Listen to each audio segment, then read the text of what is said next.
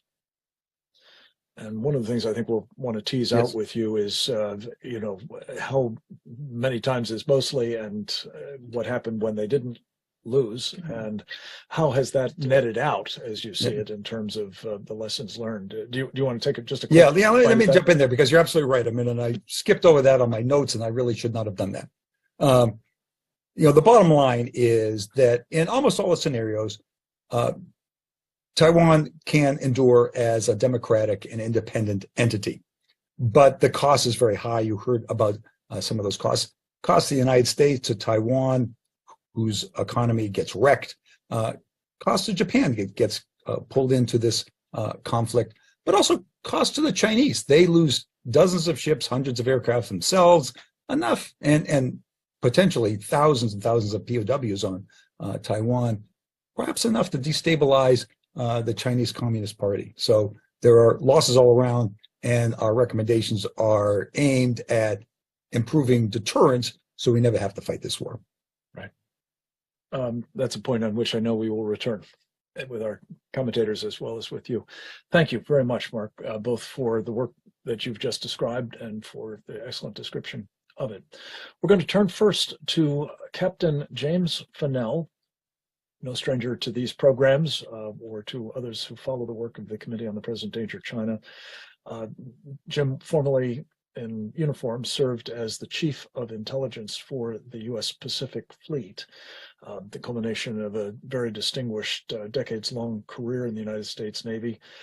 He has gone on to continue the fight, notably by helping disseminate information about China, notably, not exclusively, what the Chinese are propagandizing about and the implications of it through a group he calls Fennell's Red Storm Risen. He is also a senior fellow at the Geneva Center for Security Policy. I feel constrained to point out it's not the same as ours in Washington, but we're very happy always to have him with us, especially to provide an informed response to these war games and their conclusions. Jim Fennell, thank you for joining us. Well, good evening, Frank and Mark. Just let me say that as somebody who's been engaged with this at Pacific Fleet, the 7th Fleet, on the board of the USS Kitty Hawk with CTF-70 and the Office of Naval Intelligence, I have been waiting for a long time to have an unclassified assessment of kinetic warfare that analyzes the issue of the PLA and the PRC invading Taiwan. Some of us in uniform, many of us, not some, many of us in the Pacific have been working on this for decades, but we haven't been able to talk about it too much. So I applaud you and your team and CSIS for actually, taking the 15 months to put this together. And I'm not an operations research guy, so I'm not going to be able to comment on Compton's analytic wargaming model and all of the stuff that you describe in your 165 pages. I'm more of a knuckle dragon fleet guy that looked at the Chinese Navy and the Chinese military on a daily basis. And so I agree with most of the assessments. In fact, I agree with all of the assessments that you've made in the study in terms of the conditions. And you say in the study that China will be unlikely to succeed if the following 4 conditions are met. I'll go back to the unlikely part, but on the conditions, I agree. Taiwan must vigorously resist the PRC, and it is something that needs to begin now. The U.S. must join within days, if not hours, of something like this happening, and it can't be a half-assed assessment or they can't be half-assed in doing it. We must have access to these foreign bases. You mentioned Japan. I think that we also should be talking about the Philippines, Australia. I think we can talk about coordination with India from a different vector. I think we can also talk about different places in Oceania. We have our compact states, so Palau is another one that comes to mind, Tinian. And then last thing you talk about is we must have enough air-launched, long-range anti-ship cruise missiles. And that's something that I've been especially vocal about in many, many forums. The only thing I would suggest that you add into this is that it should be supersonic. We have most of the munitions in the U.S. inventory today, and by 2026 will be predominantly subsonic. And at the predominantly subsonic speeds, I think your model breaks down a bit, because as what I saw in the model, it said on pages 30 and 31 that the defenders would have a 70% chance to hit an enemy incoming anti-ship cruise missile. And I think if it's in the subsonic, I think that's not really accurate. I think if it's subsonic, that's accurate. But most of the Chinese missiles are supersonic. And you gave a glancing reference in the study to hypersonics. You called it a niche, not you personally, but the study called it a niche. I think for the United States, that's certainly true. I think for China, by 2026, hypersonic missiles are moving out of niche and into mainstream PLA capability. So I worry about that a bit.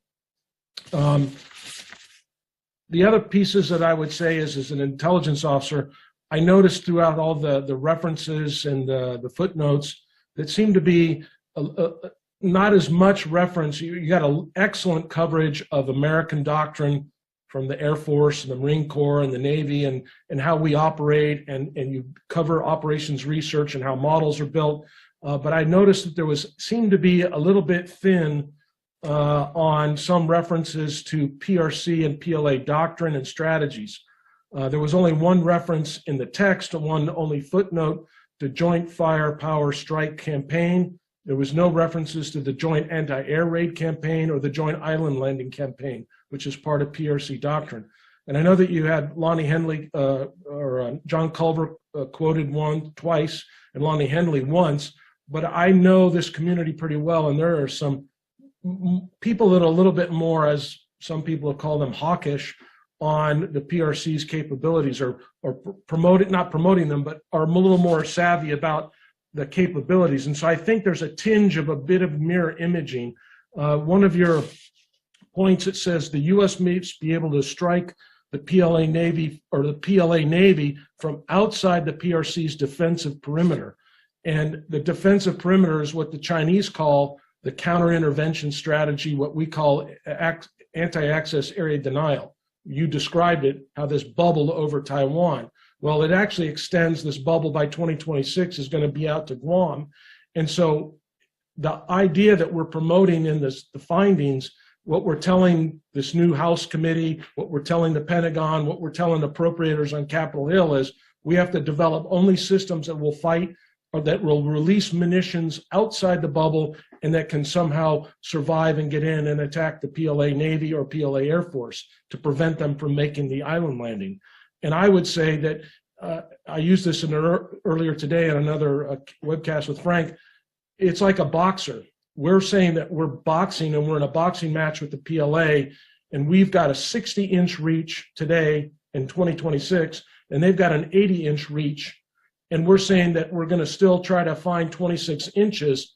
And what I'm saying is I don't think we can find those 26 inches of reach in the next 3 years. And what we need to learn how to do is to get inside and fight inside the Chinese long-range anti-ship cruise missile capabilities, which is going to be really tough, as you well know from your study.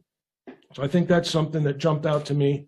Let me just see if there's any other. Compounding vectors of attack.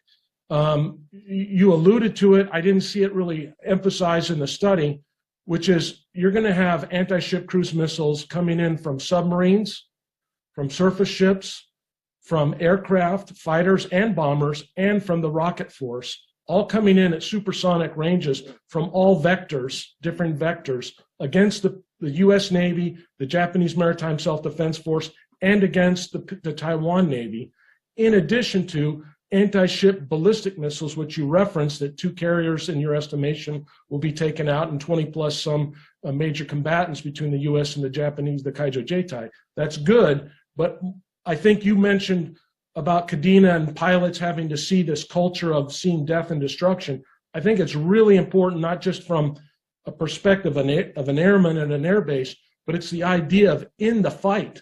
When you are in the fight and you're defending your carrier strike group or your amphibious expeditionary strike group or your ship, your individual destroyer or your frigate or your submarine or your bomber, you're going to be taking fires from many, many vectors. And then when you throw in hypersonics, it really compounds it even more.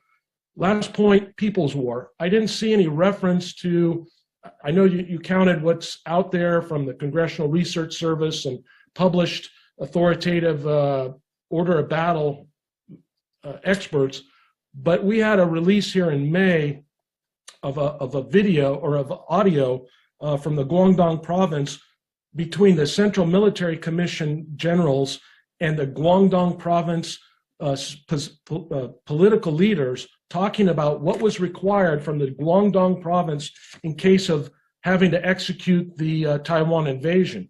And Guangdong was required, the CMC told Guangdong leaders, you owe us 64 10,000-ton ro-ros, 38 aircraft, 588 train cars, and 19 ports and docks.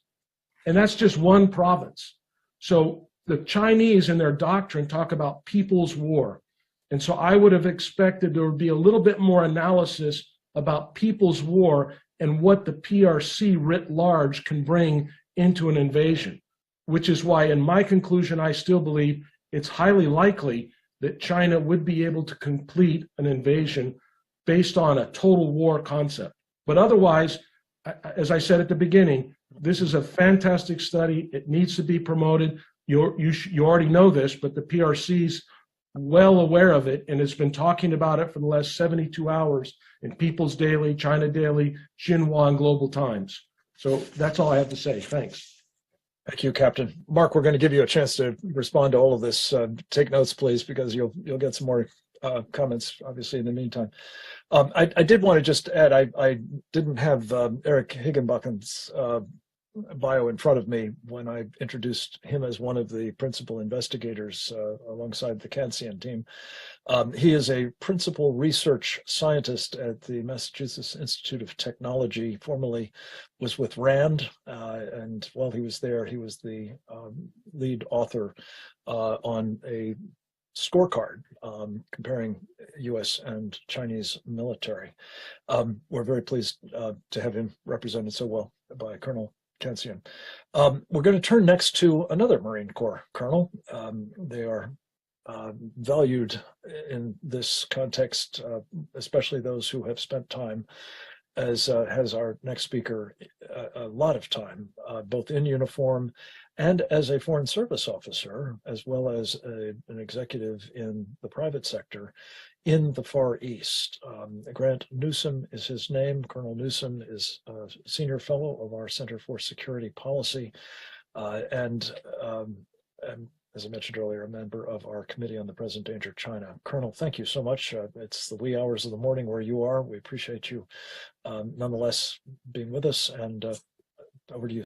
Okay, well, thanks very much, Frank, and I'm glad to be here. But also, I would just start off that I appreciate the effort that went into this war game, and also the fact that Mark has come to talk about it. An awful lot of work goes into it. And the one thing you can be sure of when you run a game like this is that everybody's going to be coming out of the woodwork telling you don't know what you're talking about. Why didn't you do this? Why didn't you do that? And it takes I'm sure y'all didn't do it for free, but it takes some nerve to do it. Now, it's good that you're getting out to explain it. But that's just not me being nice. I'm serious about that. But I'll do very quickly. What I'd like to do is to just run down the notes that I took as I read the report. And I did go through all 169 pages of it. I hadn't planned to, but I kept going because it was good. I thought it was an excellent report once I saw myself cited on footnote 277. Okay, but that said, okay, but there are some things though that did come to mind, and that as just a reader of it, that I wondered about, and I'll just run down them. They're no particular order other than as it came to mind.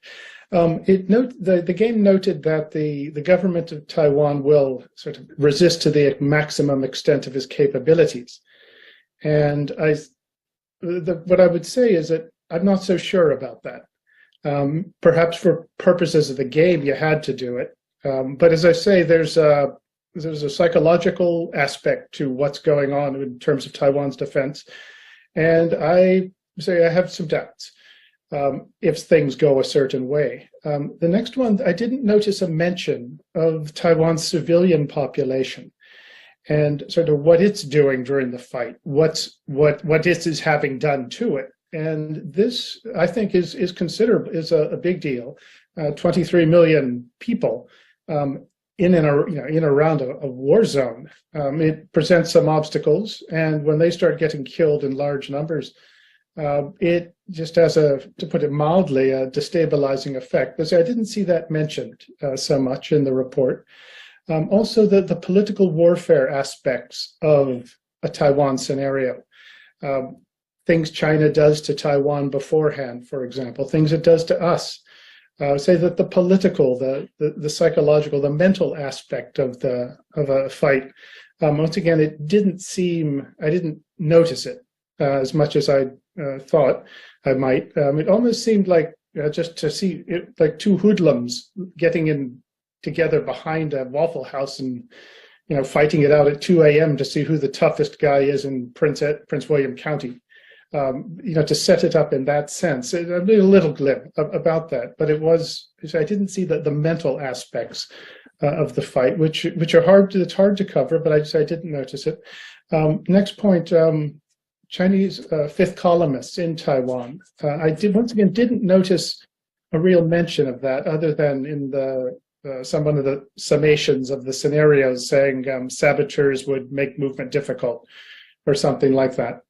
But I think it is I think this is a huge piece of the equation. So is the fifth columnist, and I would, just as one example, I noticed there's a fight for Kaohsiung, or somehow take Kaohsiung, the port. Some would suggest that organized crime control of Kaohsiung port is such that they just might open it up. But that's a detail. But say the fifth column activity, I think that after 50, 60 years of getting it all in place, that it may be a serious factor in a fight. I just didn't notice it. I had a feeling that the PLA amphibious capabilities might have been underestimated a little bit. And I would suggest that if it's a one-time fight, one shot where you want to get to Taiwan and take it, that you don't really care how much you lose. Whereas we don't want to have that happen to us. I'm sorry, but I just had a feeling that the assessment seemed a little bit like the way we would go about assessing our own capabilities. The question of unambiguous advance notice by D plus 14, minus 14 could be, but as I say, and you have to set something. It seemed like a reasonable guess, or estimate, though I could imagine it actually coming with D minus 0 if things go a certain way, and use of deception, etc. And we just don't recognize what we're seeing. I thought it was very good that you covered a possibility of using Japan's civilian airfields to get out and about, to disperse. They're grotesquely overbuilt with airfields from the bubble era. They've got 100 plus of them, civilian airfields, and probably 90 of these get about 3 flights a day. And also, next point, with these sorts of games, that the one thing that a lot of people will ask is, well, did you talk to so-and-so? Did you talk to him, talk to that? And I did, because in some of the sort of the commentary, and I got the impression you did talk to an awful lot of people. But there were some that there's a certain groupthink in this field, and it takes some effort to get out of that. Just a feeling. Regarding Japan's self-defense force capabilities, I'm probably a little more of a pessimist than most people.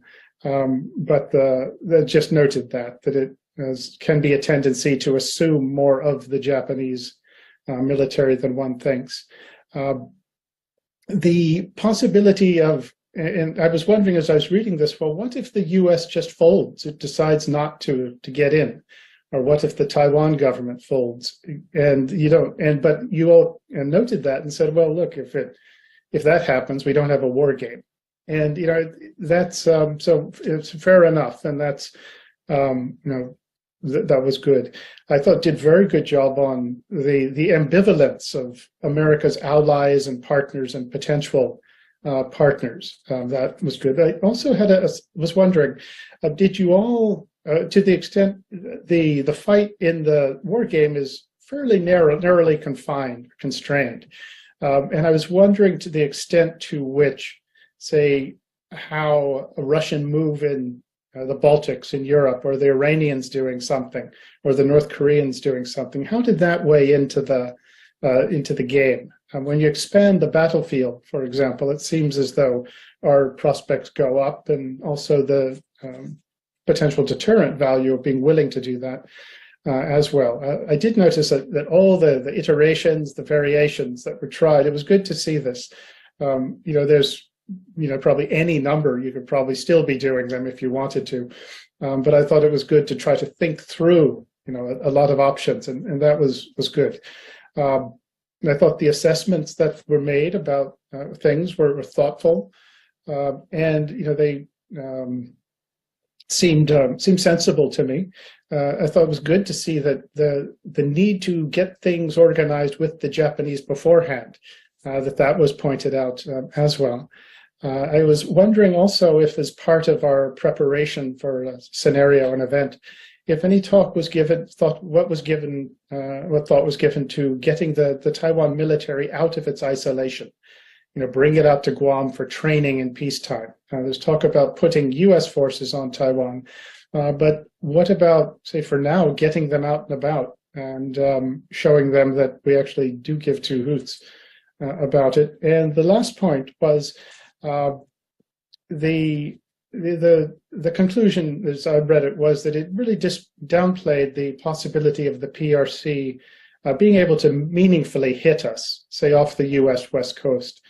And that was one where people might differ on that point, and I'm kind of worried about it, but it did jump out to me. But as I said, overall, I thought this, I really appreciate this being done. As Captain Fennell said, it's about time that somebody does this with the open source to get these ideas out to the public. I hope there's obviously a tendency to draw some different conclusions. Everyone will see, a lot of people will see in it what they want to see, either that we win or we lose, or and therefore we should do nothing, or we should win and since we'll win by having a few more things left at the end of the day, we don't need to do anything more, and that's always a challenge. But it does provide, really, I thought was very useful for helping people think about what they think, and also just say having the and the willingness to make this so public, hold it open for challenge as well was very good. So I appreciate the opportunity to actually have one of the participants here, learn from them. But thank you. Thank you, Colonel. It's great to have you with us, and your insights are extraordinarily important, and I know we'll hit them on the question round as well. Next, we're going to turn to yet another 06, Colonel John Mills, United States Army retired. He has unfortunately been unable to join us in person, but he was kind enough to give us a video that I think is particularly helpful, Colonel Cancian, because among other things, John has spent a considerable amount of time in the theater working these problems with the Taiwanese, among others. He's been on point for our Committee on the Present Danger China in terms of mapping out kind of a checklist of the things that we should be doing, and I think he's going to speak to some of those that might or might not duplicate what you all have put forward, but I think would represent a further important enrichment of this this conversation. So with that, John, in addition to his time in uniform, also served at senior levels in the Office of the Secretary of Defense, spent time at the National Security Council, the Department of Homeland Security. He's a utility infielder, very knowledgeable about the ways of the military as well as the civilian policymaking business, and his insights are also very appreciated. Let's go to the videotape. Colonel Mills. Frank, members of the committee, colleagues, and viewers, thank you and welcome to our webinar. This is Colonel Retired John Mills. I'd like to spend a few moments going over rapidly developing events in the Western Pacific and indicators of a greatly accelerated timetable for any move by China on Taiwan. So very concerning. There are some positive things that have happened, and but there are also a lot of things that are lagging and must be done if we have any hope of deterring a Chinese move, and if it happens, being able to decisively defeat it. So let's go through some of the positive things first. First, Taiwan has increased their defense spending significantly. That's a good thing, and has been a reasonable point for years. But many of the policymakers in the DC area have also said because of the lower level of spending, they're spending too much on what are called prestige weapons, tanks, submarines, things like that. Whereas my argument, personal argument, has always been they actually need these visible, demonstrative capabilities to deter. But they also do need to increase defense spending and spend a lot more on these asymmetric capabilities. So they need more spending so they can spend both on prestige and these asymmetric capabilities. It's been a recommendation of the committee for essentially well over a year, and so it looks like this has happened. Taiwan has significantly increased their budget. They also just announced their conscripts will now serve a complete year, so this greatly increases the manpower staffing levels of the Taiwan military services. So this is a good thing. It shows preparedness and readiness on a much greater scale. So these are good things. The CHIPS Act and actions by the Biden administration in October. The Biden administration took very aggressive action against China in October, which really shocked China. And really the Biden administration wanted to cut off China from chips, and very puzzling when, as we all know, sometimes the administration doesn't seem to be all there. Some elements of the administration are plain bought off and part of the opposition. And we're meeting the Chinese Communist Party. Grave concern that this was a very good action, but years late. This is one of the things Trump and Dr. Navarro wanted to do, but they received, as we all know, so much opposition in the swamp. So good thing, it's late, it asphyxiates China. It essentially is the modern equivalent of when Roosevelt cut off Japan from oil and rubber in Malaya in June of 1941, which Japan had no choice at that time. It triggered the countdown to Pearl Harbor. Japan was frankly had to have that oil and rubber. They had no other choice. So good thing on cutting off chips. Years late, it asphyxiates China, accelerates the timetable of conflict, which is going to happen anyway, most likely, unless we move with alacrity to deter this.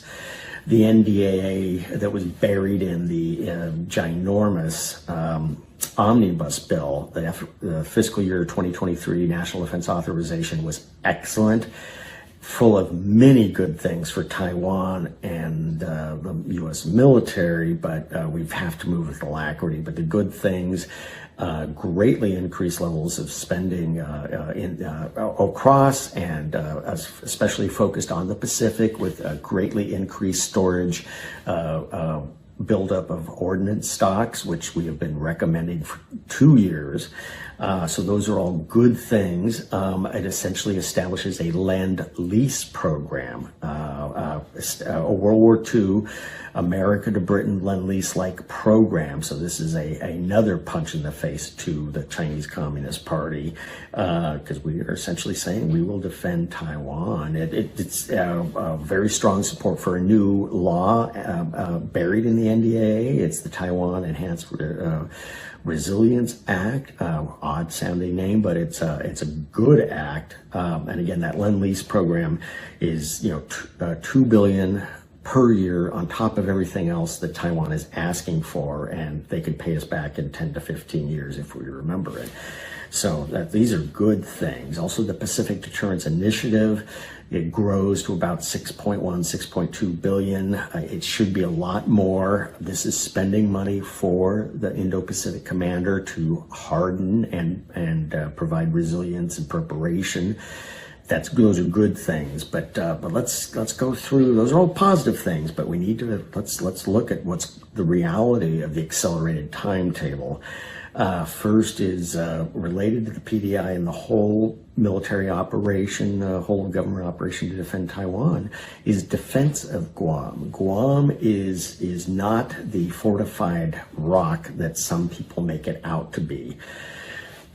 We need air defense. We really don't have ground-based missiles like Patriot. We need Patriot batteries there now. We should have robust Stinger teams. We need to harden and disperse the airfield. Anderson, these Department of Defense public affairs photos of the B-52s, B-2s, B-1s, tankers lined up nice and neat, so a single pass by a J-29 in a strafing run will put all of our bombers out of commission. Is silly, and we've got to harden and disperse. And this is a hard concept for many American uniformed military commanders to understand. We don't harden and disperse. We've always presumed that we will operate from safe base enclaves. That cannot be presumed.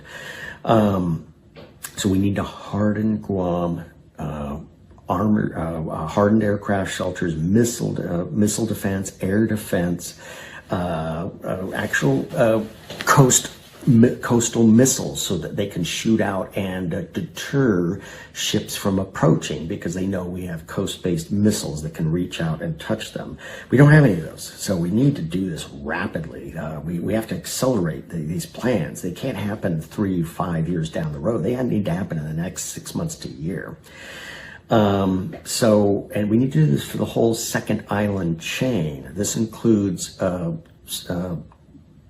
Tinian, Saipan above Guam, includes Palau, where we're building a massive radar facility. It includes, we need to reactivate Ulithi, the grand harbor at Ulithi in the Federated States of Micronesia. We need to just harden, disperse, prepare the entire second island chain. The Navy shipbuilding, let me talk briefly about Navy shipbuilding. Navy shipbuilding at this point is too important to be left to the Navy. The Navy has been totally unable to recapitalize and expand the 4 public yards and the 6 or so private yards. This is a crisis. And I made a suggestion in Epoch Times article a couple of months ago, and I was actually very serious about this. We need to give Navy shipbuilding to the Army. We need a modern Leslie Groves, who ran the Manhattan Project, an Army general, to take over, because the Navy, and I know the Navy well, even though I'm an Army guy, and the Navy has been disastrous on their shipbuilding capabilities and repair capabilities for 15 years. I've just watched the Navy staff. I know a number of the personalities. I know them personally. I'm sorry, I don't know what's going on. I think this literally should be taken away from Navy, given to the Army, so we have an Army engineer general to run this and bring our shipbuilding up to the year 2023. It's in a pathetic state. But other quick items here, we need to harden what's going on in Luzon, the northern Philippines, this mysterious airship that's been floating over the Philippines, because the Philippines has no capability to enforce air sovereignty. So we need to harden, we have to have a partnership with the Philippines, harden North Luzon to deter any attempt at a Chinese landing. We need to work closely with Japan and South Korea. Again, in December, China demonstrated very aggressive naval and air action, and continue to this day, against Taiwan and Japan. And new capabilities such as a fleet of float-on, float-off vessels, which are very helpful in any kind of forced amphibious landing. And then the Chinese carriers showed panache as they blew through the southern Japanese islands below Kyushu, which was legally okay, but then they conducted aggressive air operations, and then, without warning, the Liaoning broke and made a dash for Guam in an extraordinary move. And again, we can't presume Guam is ready, and just even a few aircraft.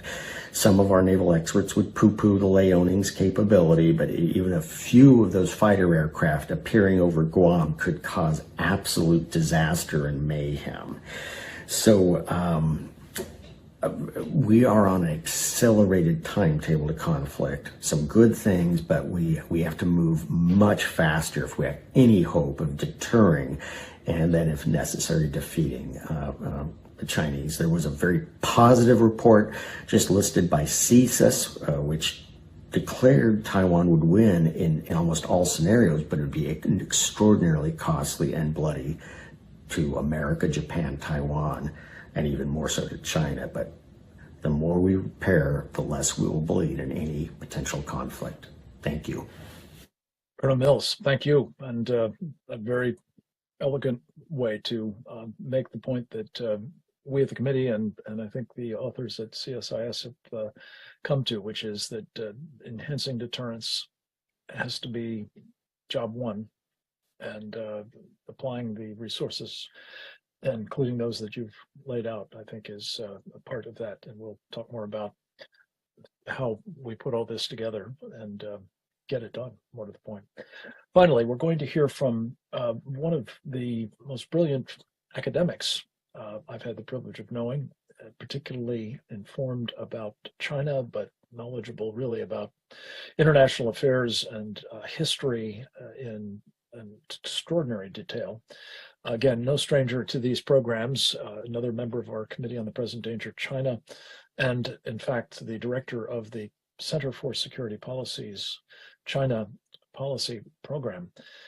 His name is Dr. Bradley Thayer. He churns out fabulous essays in all the right places with such frequency that I've come to the conclusion that he writes faster than I can read, which is a bit of a handicap when I'm trying to stay abreast of his insights. He's also the author of several important books, the most recent of which he co-authored with Lian Chao Han, another committee member, entitled Understanding the China Threat. We're very anxious to have his thoughts on these war games and other insights as to the way forward. Dr. Thayer, welcome back. Over to you, sir. Thank you for the introduction. It's a great pleasure to join you as well as my colleagues today to discuss this extremely important study. Mark and his colleagues are to be commended for the work that they've done. It's simply an extraordinary analysis of the risks and variations, of course, and outcomes that the United States is going to incur, as well as, of course, the states of East Asia, China, of course, and our allies there.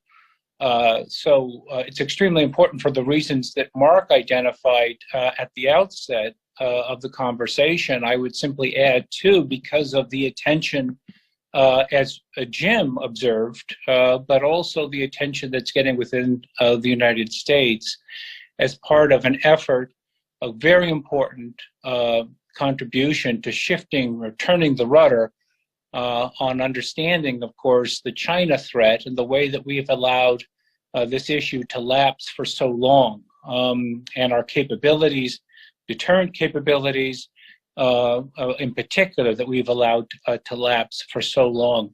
I would simply like to make two major points, and these are really points that serve as nodes, perhaps, that allow us to think through additional implications of the study and issues that we may address in the future. The first of which is deterrence. So when we consider deterrence, of course, we're talking about capabilities that we need to have. Those capabilities are conventional capabilities, which the study does, again, an exceptional job. And Jim has touched on those, as well as Grant and John Mills as well, to a large degree. Conventional capabilities, but also nuclear capabilities. that we need to have, and that would be at the tactical level, a theater level, and at the strategic level.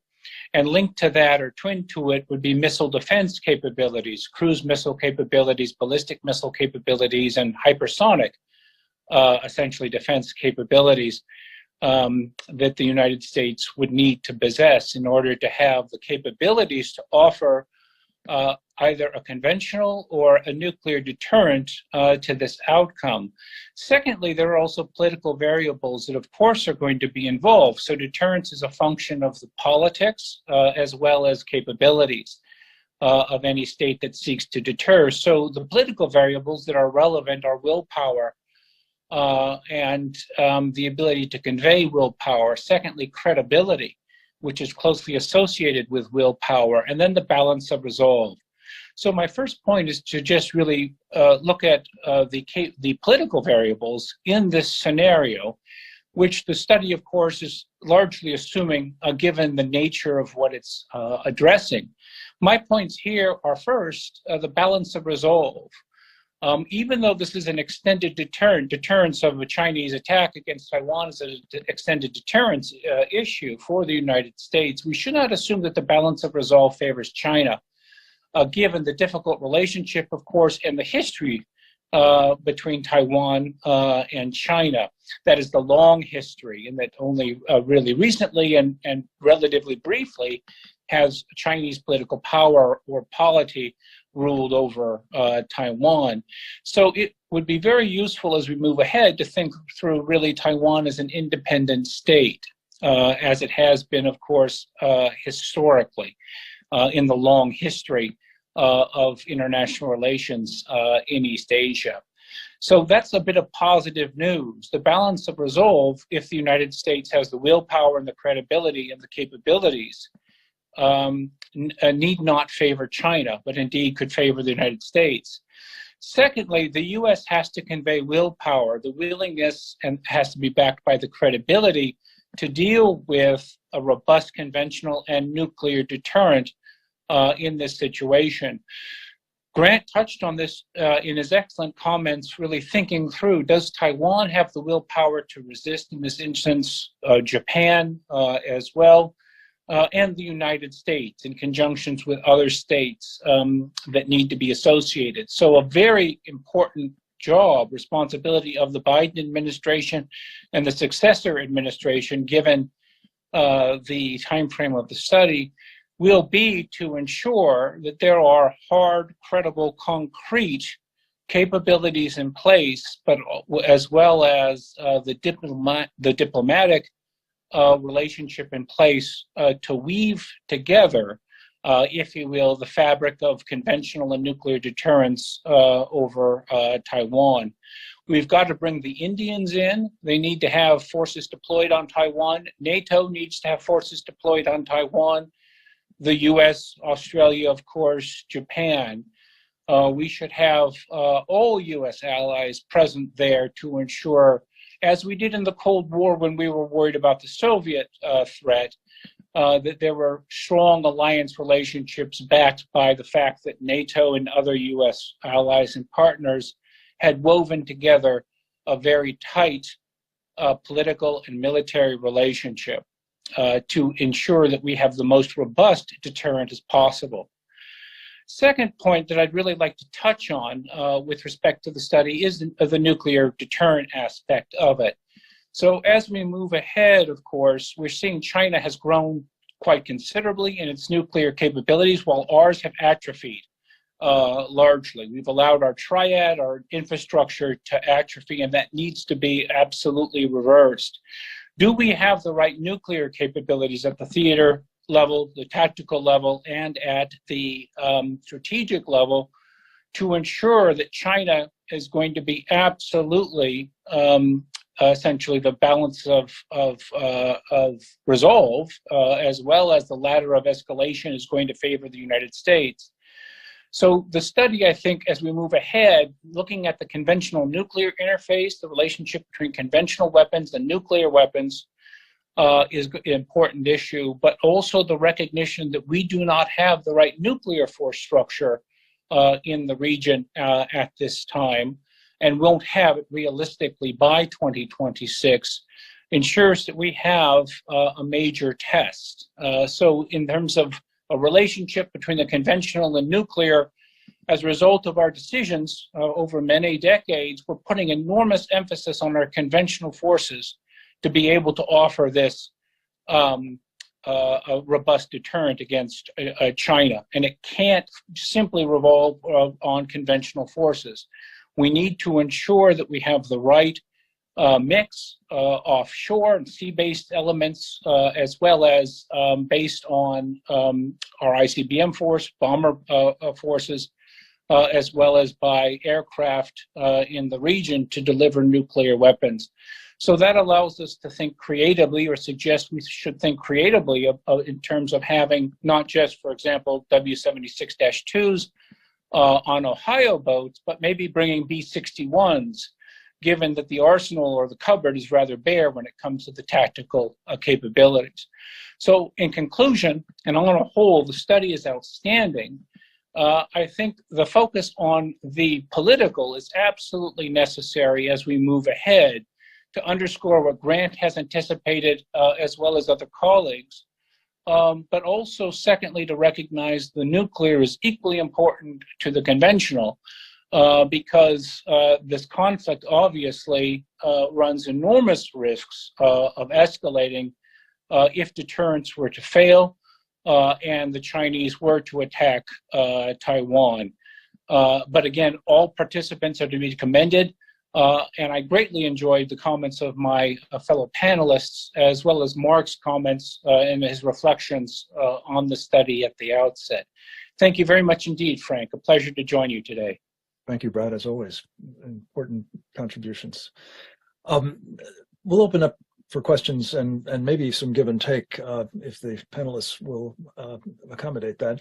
And also, I would propose that we go to the bottom of the hour if everybody's schedule can. If you can't stick around, scoot, but I'm hoping that we'll be able to extend this a little bit, because we've set a very rich table, and it's important that we see what we can do to explore a bit further what's been presented. Mark, let me just say, I think you've heard from each of our panelists accolades for the work done here and the way it has been done. I share those sentiments very strongly, and especially, as Jim Fennell pointed out, the fact that I guess for the first time, unbelievably, there is really this body of work now in the unclassified domain at a time when we certainly need to examine this carefully. My principal concern had been that it might, despite your strong admonition that we need to enhance deterrence, it may nonetheless encourage a bit of undue complacency. And one piece of that might be, and it may have been outside of your remit here, but we may not have till 2026. My own personal sense of this is that Xi Jinping sees in Joe Biden in the White House someone that he would rather have as his opponent than whoever might be sitting in the Oval Office in 2026. And one of the things that the committee has been fulminating a lot about, and I'd be interested in your response to this, is that we may in fact have no warning of when the balloon is going to go up here. But a question that members of our audience and others, including may have, is are you confident that when China attacks in many of your scenarios, American assets, carrier battle groups, for example, American personnel, obviously, but also American territory, and it may not just be Guam, where those military installations in Japan and so on, that the mainland would in fact be off limits for countervailing strikes that might help with the issue that Jim talked about fighting from inside the defensive bubble. Thank you all for those comments. Very interesting. People have raised a lot of interesting questions. Let me answer a couple of them. And I know we've got a bunch in the in the chat also. On this question about strikes on the mainland, we went around about this. First about whether the U.S. president would authorize U.S. strikes against the Chinese mainland. In the base case, we find it decided yes, that the president would, but we ran some excursions where those strikes were not authorized because there's a lot of debate about what might actually happen. The Chinese were allowed to strike the U.S. They always struck Guam. They could strike the West Coast or Hawaii if they wanted to, but basically, I mean, it was just hard to do and not worthwhile. They have their hands full in the Western Pacific and can't really divert a lot of military capability elsewhere. I mean, you can argue about, if there were a strike on the West Coast, would that cause such a panic that it would have strategic effects? I mean, you can make that argument. It's not unreasonable. We didn't play that. People have raised questions about nuclear. Those are excellent questions. We hope to do a follow-on that looks at nuclear operations. We excluded it here just because those, that takes the game off in an entirely different direction, and for reasons of time and funding, frankly, we focused it on conventional. But nuclear is a very reasonable question. Another one that I've seen in the chat is, do you really think that this is the most likely future event? And the answer is no, we don't. We think that if I had to bet, most people would say a blockade is probably a more likely Chinese approach. But what we do say is that the Chinese rhetoric explicitly includes the possibility of invasion. That rhetoric is getting increasingly aggressive, and this would be the most dangerous course of action, and that's why we looked at it. A couple of other things to see. Warning, question of warning came up. Again, a great question. Some people argue that there would be very long warning. We have lots of time to see what the Chinese were up to. Other people make the argument that, of course, warning would be very short. Particularly, I think part of that argument is that we might see what they're doing. We just wouldn't believe that that a war was imminent. Like in Ukraine, the United States came to believe that war was coming. The Ukrainians didn't. They didn't mobilize until after the war began because they just couldn't believe this was going to happen. So it's certainly possible that we would see all of this and not take action. For our base case, we had the intermediate assumption of Chinese mobilized for 30 days. We start after 15. We did look at a sort of a 0-day U.S. Mobilization that sets back the flow of reinforcements. It's not fatal, but it increases costs. We also looked at what happened if the United States did not play at all. Someone asked the question, well, what happens if the United States doesn't intervene? And we played that Taiwan alone, we called it. And the Taiwanese could actually hold on for 2 to 3 months. Ultimately, they're overwhelmed. The Chinese are just have too much combat power. But the island, I think I mentioned, very easy to defend. And if the Taiwanese really put their minds to it, they can hold out, I say, 2 or 3 months. The question about the Taiwanese came up, again, an excellent question. Would they fight? And that's why we highlighted that as our number one assumption. We are assuming that the Taiwanese fight. You see a lot of debate about, would they fight? Would they fight effectively? And there's really no way to know that ahead of time. I say we assume that they would. Based partly on the experience with Ukraine. But we recognize, just how uncertain it is. Some countries have folded, when attacked. So, let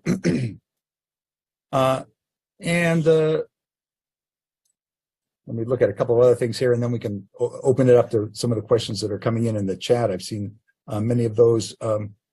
Question came up about, I think, about People's War, and we did include a lot of civilian ships and decoys, which was, at least a piece of a total Chinese economic mobilization. So those are mixed in with the amphibious ships. So when you shoot missiles at the Chinese amphibious fleet, half the time you're hitting decoys.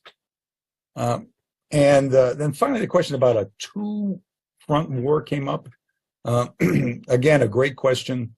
We had a number of scenarios where the U.S. was distracted by something going on in the Middle East or in Europe. So the flow of reinforcements is much slower.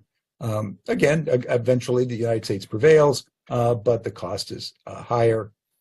We did not look at a simultaneous North Korea and Taiwan conflict, which is perfectly valid, but we didn't look at that in part because we just had the tools to look at the one set of scenarios. But that would be an interesting and very demanding set of very demanding scenario.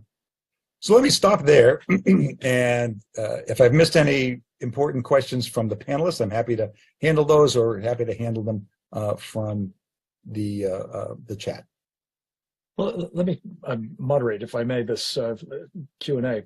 Jim Fennell, you feel free to put a question if you'd like, but one thing that I would like to ask you to address in particular, because everybody is basically talking about the need for a further effort to have a ramp up of the forces, the assets, the equipment, the ships, the aircraft, and so on, to wage war against the Chinese in this circumstance, or more importantly, immediately deter it.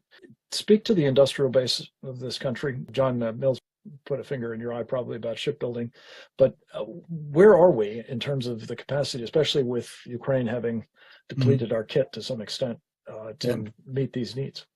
I think the issue of our ability to be able to mobilize ourselves, at least the U.S. side, and certainly to be able to prop up Taiwan with the supplies that the study says needs to get there before any shooting started, we're being hard pressed across the board. And so one of my concerns is, and why I applaud the study, because it raises this issue, however unlikely some may feel the idea of a full-scale invasion is, the idea that for the last 20 years we've seen the PRC mobilization, military modernization, and their own mobilization in many ways, and yet it hasn't changed the dynamic significantly in DC. So we were talking about this Pacific Defense Initiative that's in the NDAA, 4.5 billion, maybe up to 6.1 billion. How does that compare with the 100 billion that we've just given to Ukraine? So for a fight that's going to be much more demanding, and so we're not ready. The Navy in and of itself has tried to, at least in the submarine community, expand the submarine production. If you go back 5 years ago, we were producing one SSN, fast attack nuclear submarine, and one ballistic missile submarine once every year. We're trying to double the SSNs. We're even looking at ways to go to 3. I'm not sure we're there yet. In terms of ship production, John's criticism of what we've done as a Navy is correct, but I don't think the answer is to give it to the Army. I think the answer is that it's a matter of what Brad talked about, national will. It's a matter of where's the Carl Vinson of 2023 inside the U.S. Congress that's going to get us to mobilize our nation to build these things. And I know that they won't be there maybe by 2026, but there's a whole lot of things beyond the ships that this study accurately points out that need to be procured, developed, procured, and built and fielded. And we could do that if we have a national agenda. And so it's really a matter of national will. And so I'll just close with, you all know on the Committee on Present Danger, I've talked and written about the decade of concern, and you referenced, Frank, time. And that's been my thesis, is China is not playing this long game. China and the Chinese Communist Party, Xi Jinping, are on a timeline, and their timeline is in this decade of concern. And so that the fact that the study, without quoting me, without referencing my works, did come out and say, we're analyzing an invasion in 2026.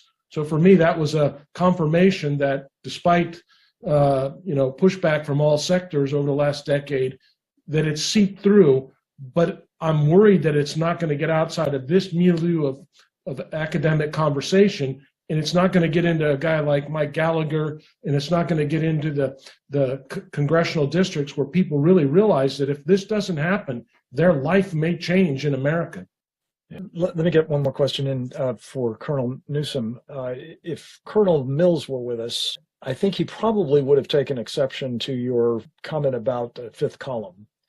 And when we hear Mark talking about the resolve of the Taiwanese to fight and the possibility that there might be some disruptions or some difficulties with unions or what have you, it doesn't really speak to the possibility that large numbers, I mean, set aside special operations units and the like that are infiltrated in, but there may be large numbers of folks in Taiwan itself, as things stand now, who would be batting for the other team. And I wondered if you wanted to lay that out in a little bit more detail as to why you're concerned that's a real problem. A couple things. First, if you look at Chinese strategy, going back to the Chinese Civil War, it always involved large numbers of, quote, use insurgents for the better word, but getting your people into the places you're going to hit. The invasion of Hainan Island's an excellent case study on that. But I say it's part of the strategy that the Chinese have, is to undercut from inside. And I would suggest actually that if you had just, besides the political subversion, the turncoats that you've got within the Taiwan military, and it seems like there's no end of them, that those can have a huge effect. Even relatively small number of shooters out and about shooting up bus stops, gas stations, schools, that makes it really hard to concentrate on an incoming attack. And the mention of Kaohsiung port was not something I made up. This used to be, I perhaps know a little bit about what's going on, and it is something that has really got me worried. And I think it's more than just a nuisance, but rather I think it is something that one really has to be careful of. Additionally, moving people and hardware into Taiwan is no problem at all. It never has been. You have regular smuggling routes between the mainland and Formosa and Taiwan that you almost got a timetable. Fast boats moving in. I say it's not at all hard to do. But 50, 60 years of subversion to set up a sort of a target, and with easy access, that is something that I think needs to be taken more very seriously. And that is, it's not just a nuisance, but rather potentially something that has a decisive effect on the fight. And then, as I said, that as part of this, it's not just shooting up, say, a bus stop or a school, but rather the political warfare where Taiwanese academia is so heavily subverted. You have in the business class as well, in the political world as well. The political warfare, the influencing, the subversion has been immense over a long time. And this, once again, affects the will to resist. And unfortunately, I don't think the Taiwanese are the Finns. And plus, you combine that with 40 years of isolation and the operational effect that has had on Taiwanese military capabilities, but really the psychological effect that has had on the Taiwanese public. This, too, is part of the fifth column that I'm talking about. But it is, I think, a very serious thing. And that would be my take on it. Thank you, Colonel. Brad, you've studied this matter closely. There is a question that I think is recurring in the chat among other places, and that is, what obligation do we have to defend Taiwan?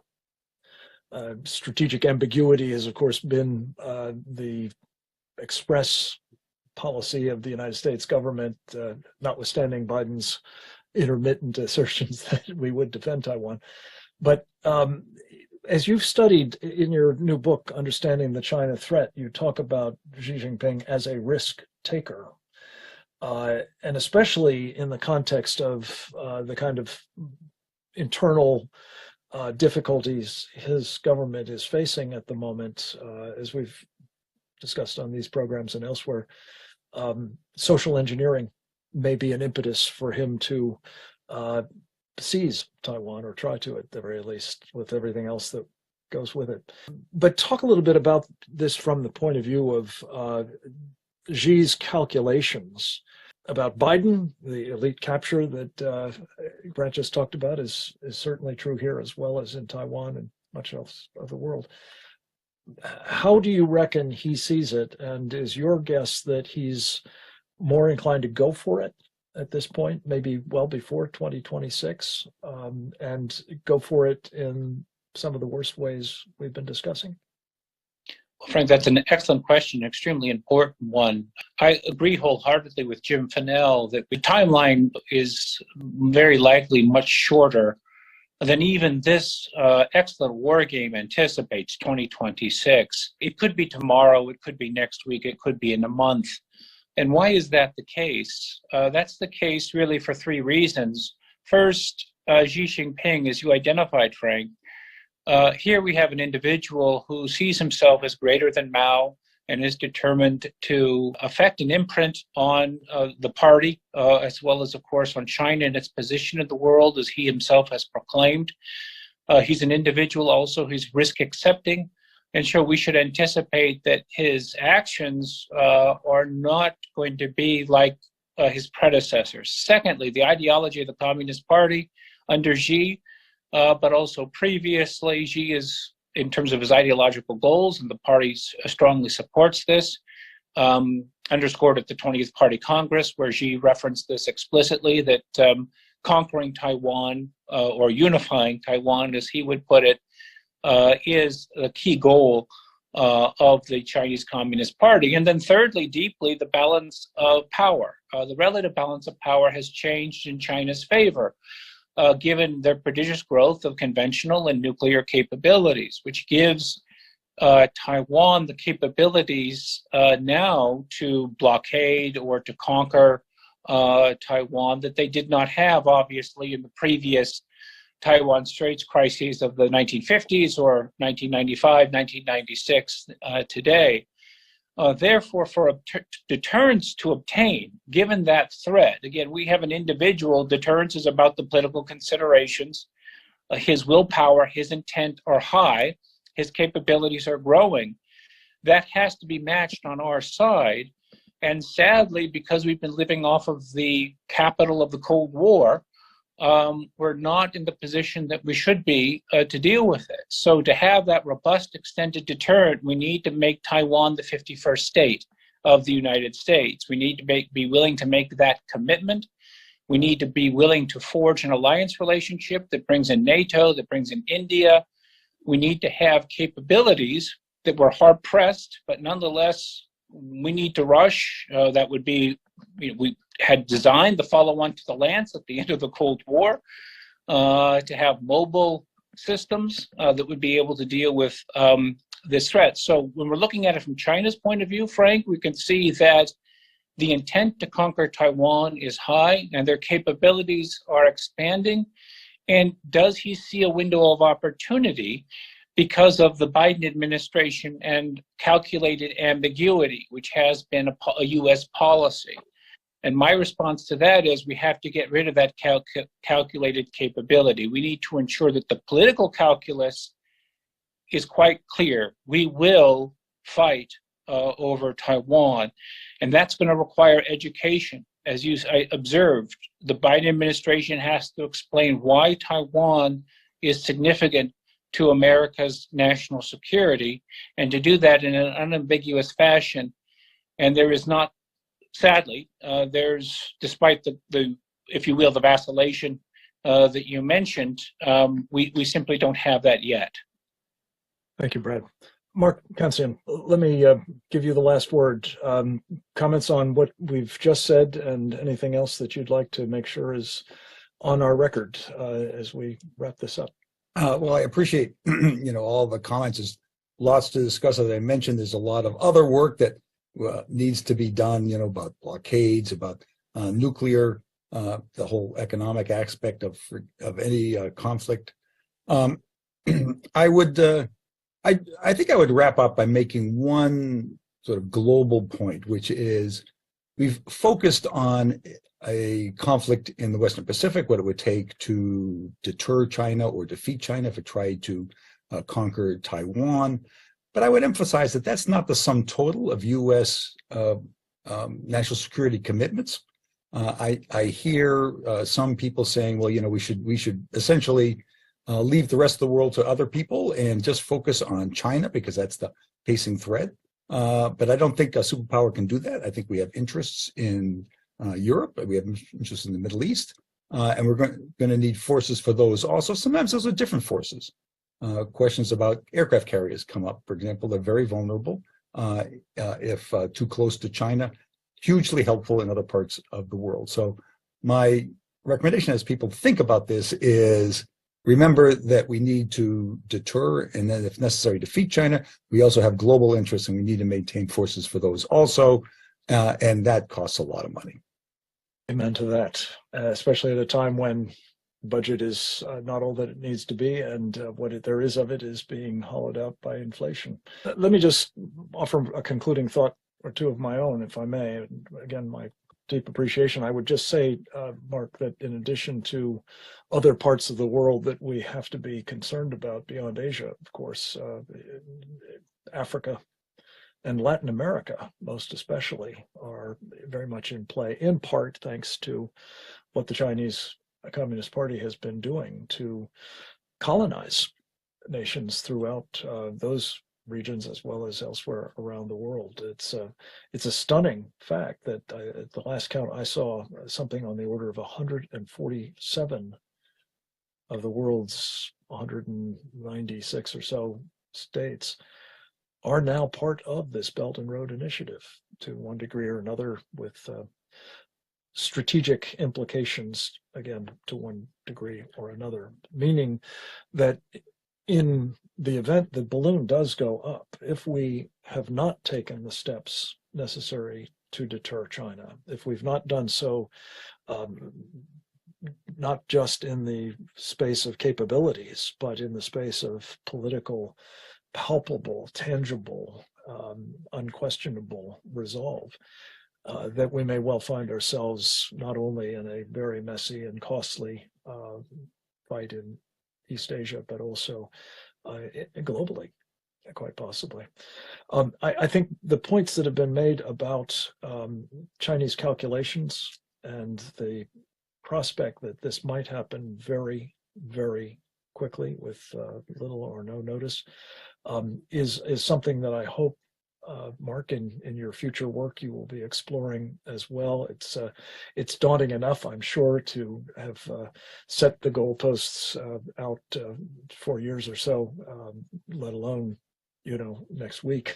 But to the extent that we especially have to counter the complacency that comes from being told we think we've got this, at least under certain scenarios, it is important that we brace up those who will be in positions to make decisions about actual steps taken to enhance deterrence and to convey resolve, which is critical, of course, to the physical deterrence, are properly apprised of just how imminent this could possibly be. So I want to thank all of our speakers, Mark Kansian, most especially representing his son Matthew, and Eric Hickenbach, and Captain James Fennell, Colonel Grant Newsom, Colonel John Mills, and of course Dr. Bradley Thayer for important insights into the war that is possibly upon us, and certainly no drill if it is, as well as the analysis that has flowed from this very important effort, sponsored, as you mentioned, Mark, by our friends at the Smith Richardson Foundation. So thank you to them, as well as to you and your team at CSIS. And thank you to all of you for joining us for this webinar. We will look forward to talking with you again next week. And until then, I'm going to turn this all over once again to our colleague and Executive Secretary of the Committee on the Present Danger China, Didi Laugesen. Thank you, Frank. And thanks to all of you, as Frank said, for being here today. A video of this webinar will post to presentdangerchina.org within a day or two of the end of our program. It's generally up by late night, the day of the program. So check back at presentdangerchina.org. Please share this and our other programs with your officials and representatives, colleagues, and other networks. Join us again next week for our next installment of our Committee on the Present Danger China webinar series on the CCP's unrestricted warfare against America and the free world, and how the U.S. is betrayed by CCP-captured elites. Thanks for joining us today, and goodbye.